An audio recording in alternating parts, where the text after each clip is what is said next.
ان کا تعارف کہ مومن ہے کون، کمال ایمان والا کامل مومن برحق مومن کون ہے، اور ان کے زندگی کے شب و روز کیسے گزرتے ہیں، ان کے معمولات کیا کیا ہوتے ہیں، ان چیزوں سے متعلق پھر تفصیل کے ساتھ اللہ تعالیٰ نے جو کامل ایمان والے ہیں ان کا تعارف ان آیات میں بیان فرمایا۔ پہلے فرمائے کہ انما المؤمنون الذین اذا ذکر اللہ وجلت قلوبہم، اور یہاں ان آیات کے اسلوب سے ہمیں یہ بھی پتہ چلا کہ کمال ایمان یہ کمال طاعت کو مستلزم ہے، یعنی کمال ایمان تبھی ہو سکتا ہے جب آپ اطاعت میں، فرما برداری میں، تقوی میں، پرہیزگاری میں، خوف خدا، خشیت الہی میں آپ کمال حاصل کریں۔ ویسے مومن ہونے کا دعویٰ کرتا رہے اور زندگی اس کے شب و روز کے معمولات وہ دین سے بالکل دور اور کٹ کر گزریں تو صرف دعویٰ ایمان قابل قبول نہیں ہے،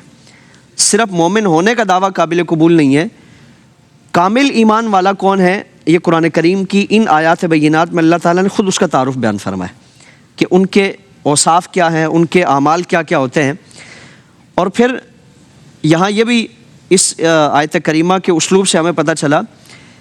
کہ جتنی اطاعت ہوگی، جتنے کمال درجے کی اطاعت اور فرما برداری ہوگی، اتنا ہی ایمان میں اضافہ اور مضبوطی ہوتی جاتی، اتنا ایمان کامل ہو جاتا ہے، مضبوط ہو جاتا ہے، اور جتنا اعمال سے ہم دور ہوں گے اتنا ہمارا ایمان کمزور ہو جائے گا۔ جتنے انسان مراتب طے کرتا ہے، عبادات کی کثرت کرتا ہے اور نیک اعمال کے مطابق اپنی زندگی بسر کرتا ہے، اتنا ہی اس کا ایمان پختہ ہوتا جاتا ہے، مضبوط ہوتا جاتا ہے۔ اور جس کا بڑا مرتبہ ہے، مقام و مرتبہ ہے، جس کا جتنا شاندار عمل ہے، وہ اللہ کی بارگاہ میں اسی قدر مقرب ہے۔ تو ان آیات بینات میں اللہ تعالیٰ نے اہل ایمان کی، کامل مومنین کی شان اور ان کے اوصاف کو بیان فرمایا کہ ان کی زندگی ان پاکیزہ اوصاف میں گزرتی ہے۔ پہلا فرمایا کہ انما المؤمنون الذین اذا ذکر اللہ، جب اللہ کا ذکر کیا جائے، وجلت قلوبہم، تو ان کے دل خوف زدہ ہو جاتے ہیں۔ اب یہاں خوف دو طرح کا ہوتا ہے، ایک تو عام مسلمانوں کا خوف ہے، پرہیزگاروں کا خوف ہے کہ اللہ کے عذاب کے خوف سے گناہ کو ترک کر دینا، کہ اللہ کی بارگاہ میں ہم حاضر ہوں گے تو ایسا نہ ہو کہ ان اعمال کی وجہ سے ہمیں سرزنش کی جائے، ہماری گرفت فرمائی جائے، اللہ کی بارگاہ میں ہم عتاب کا شکار ہوں۔ ایک خوف تو یہ جو عام مسلمانوں میں، پرہیزگاروں میں یہ خوف رہتا ہے۔ دوسرا خوف انبیاء اور مرسلین کا خوف ہے، جو اللہ کی بارگاہ میں اس پوری کائنات میں سب سے زیادہ مقربین ہیں، ان کا خوف ہے۔ وہ خوف کیا ہے کہ اللہ کا جلال اس کا خوف ہے، اللہ کی عظمت کا خوف ہے، اللہ کی کبریائی کا، اللہ کی بے نیازی کا خوف ہے۔ یہ انبیاء اور مرسلین کا خوف ہے، کیونکہ اللہ کی بارگاہ سے انہیں دوزخ کے عذاب سے امن ہے، نجات ہے، ان سے متعلق تصور نہیں کیا جا سکتا۔ تو ان کا خوف کیا ہوتا ہے؟ اللہ رب العالمین کا جلال، اس کی عظمت، اس کی کبریائی، اس کی بڑائی، اس کی بے نیازی، ان ساری چیزوں سے متعلق انبیاء اکرام علیہ السلام کا خوف رہتا ہے۔ اور جس کا جتنا اللہ کی بارگاہ میں قرب ہے اتنا ہی خوف ہے اس کا۔ اس لیے امام الانبیاء صلی اللہ تعالیٰ علیہ وآلہ وسلم نے فرمایا، حضرت ام المومنین سید عائشہ صدیقہ رضی اللہ تعالیٰ عنہ، آپ کی روایت ہے، وہ فرماتی ہیں کہ حضور نے مجھ سے فرمایا کہ عائشہ، میں تمام لوگوں میں سب سے زیادہ اللہ کی معرفت رکھتا ہوں اور تمام لوگوں میں سب سے زیادہ اللہ کا خوف رکھتا ہوں۔ یعنی جس کا جتنا بلند مقام ہے اتنا ہی خوف ہے، اتنا ہی خشیت ہے، اتنا ہی تقویٰ ہے، اتنی پرہیزگاری ہے۔ اور آپ صلی اللہ تعالیٰ علیہ وآلہ وسلم کی کثیر روایات ہے۔ حضرت سیدنا ابوبکر صدیق رضی اللہ تعالیٰ عنہ ایک مرتبہ حضور کی بارگاہ میں حاضر ہے، عرض کرتے ہیں، یا رسول اللہ صلی اللہ تعالیٰ علیہ وآلہ وسلم، میں دیکھ رہا ہوں کہ آپ وقت سے پہلے بوڑھے ہوتے جا رہے ہیں، یا رسول اللہ ضعف آتا جا رہا ہے اور بڑھاپے کے اثرات آتے جا رہے ہیں، یا رسول اللہ ابھی آپ کی عمر مبارک اتنی زیادہ نہیں ہے، بڑھاپے کے اثرات آ رہے ہیں، یا رسول اللہ آپ بوڑھے ہوتے جا رہے ہیں، اس کی وجہ کیا ہے؟ یعنی انسان ایک تو عمر کے حساب سے ہوتا ہے، اور ایک کوئی غم آ جائے، کوئی خوف آ جائے، کوئی فکر آ جائے، اس کی وجہ سے بھی وقت سے پہلے اس کے اثرات آنے شروع ہو جاتے۔ تو سیدنا صدیق اکبر رضی اللہ تعالیٰ عنہ سے امام الانبیاء صلی اللہ تعالیٰ علیہ وآلہ وسلم نے جو وجہ بیان فرمائے، ہم اس کو بھی سامنے رکھیں۔ اور پھر حضور کا مقام و مرتبہ تو ہر مسلمان جانتا ہے، پھر اس حدیث مبارکہ کے مطابق ہم اپنا محاسبہ کریں کہ اگر امام الانبیاء صلی اللہ تعالیٰ علیہ وآلہ وسلم اللہ کی بارگاہ میں آپ کی یہ کیفیت ہے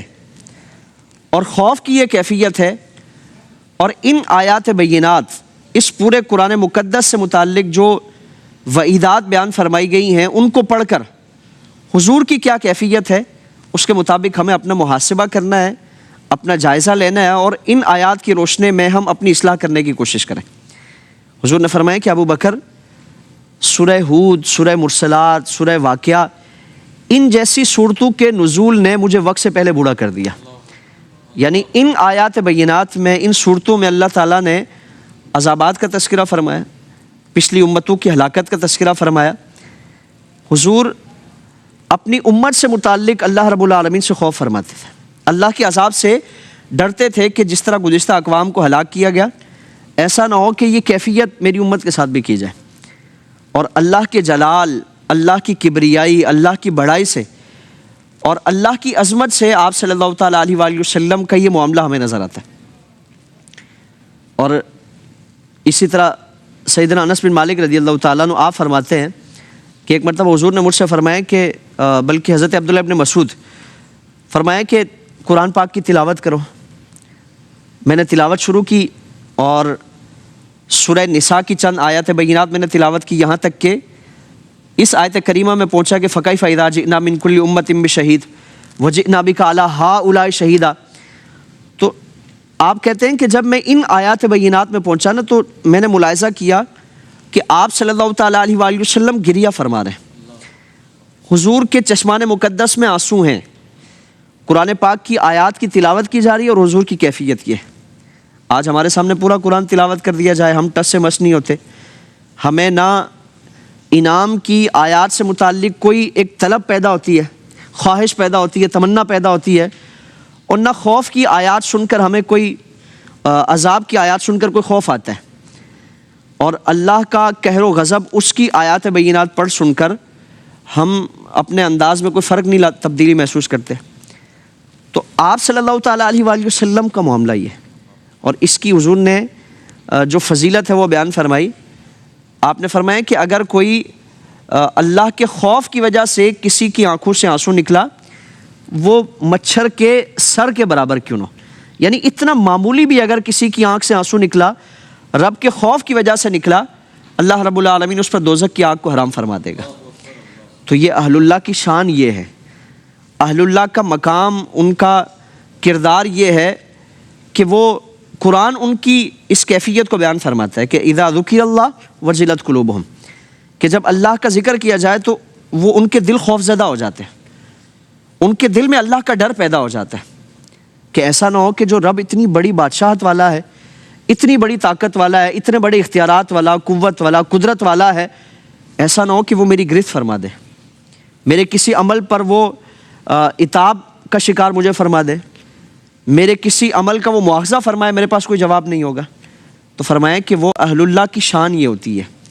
اللہ کے برگزیدہ بندوں کی، کامل ایمان والوں کی شان یہ ہوتی ہے کہ وجلت قلوبہم، کہ ان کے جو دل ہیں وہ اللہ رب العالمین کے خوف کی وجہ سے وہ ڈرتے رہتے ہیں، خوف زدہ رہتے ہیں۔